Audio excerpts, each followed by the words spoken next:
आमच्याकडे जे आहे तर 4 डिसेंबरला एक तक्रार आली होती, की त्याच्या वडिलांची त्या मुलीच्या, की माझी मुलगी जी आहे तर इथे हॉस्टेलवर शिकायला होती आणि ती सध्या त्या हॉस्टेलवर नाहीये म्हणून ती कुठेतरी गेली.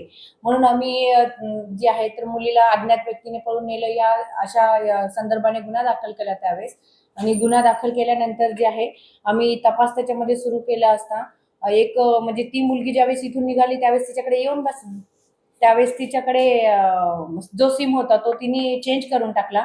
नंतर मग ती परत दुसऱ्या कुठे गेली तर तिथे पण 1-2 वेळेस तिने सिम चेंज केल्यासारखं आम्हाला जाणवलं आणि तिचा IMI नंबर पण मला मिळाल्यामुळे मी नंतर जे आहे तर तिचं ट्रेसिंग करत राहिले, की तिचा फोन चालू होतो का वगैरे म्हणून. आणि काही मैत्रिणींची वगैरे सगळ्यांशी चर्चा करून तिचं थोडंसं हे काढलं, की कुठे गेली असेल, काय गेली असेल. मग मी माझी 2 पथकं निर्माण केली. एक PSI गिरी मॅडमच्या अंडरमध्ये आणि एक PSI मोरेंच्या ह्याच्यामध्ये. आणि PSI सुपेंना पण 1-2 वेळेस तिकडे पाठवलं. तर असं 7-8 दिवस आम्ही तिचा खूप शोध घेतला असता मग मुलगी आम्हाला मिळाली. आम्ही मुलीला पुण्याहून आणल्यानंतर मग तिच्याशी विश्वासात घेऊन वगैरे तिच्याशी थोडीशी विचारपूस केली असता तिच्यासोबत जे आहे लैंगिक अत्याचार झाल्याची घटना आमच्यासमोर उघडकीस आली.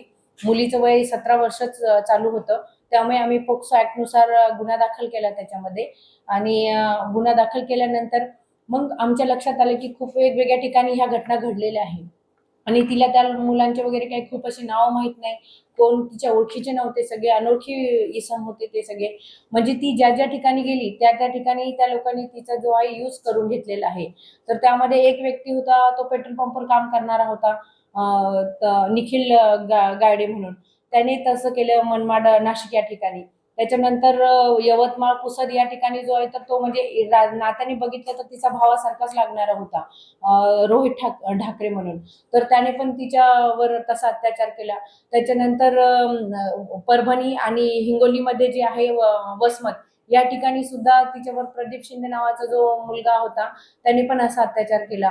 त्याच्यानंतर पुण्या या ठिकाणी गेली असता तिथे सुद्धा समाधान शिंदे म्हणून नावाचा व्यक्ती, त्याने पण तिच्यावर अशा पद्धतीने अत्याचार केला.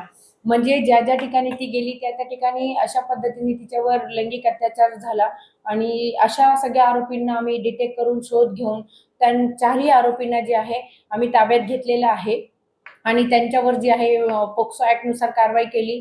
त्यांना 4 दिवसाची PCR मिळालेली आहे. मुलगी सुद्धा सुखरूप आहे आणि म्हणजे मुलीला जे आहे तर तिच्या आई-वडिलांच्या ताब्यात आम्ही दिलेलं आहे.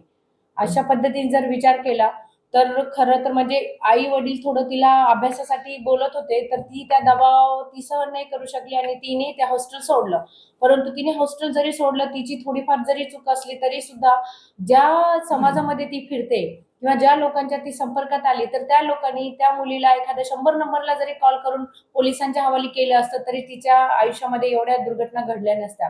परंतु कोणीच अशा पद्धतीने एक 100 नंबरला कॉल केला नाही, की तिला पोलिसांच्या हवाली केलं नाही. स्वतः त्यांनी एक रूम घेऊन तिचा मिसयूज केला. तर ही खरंच म्हणजे एक वाईट घटना आहे.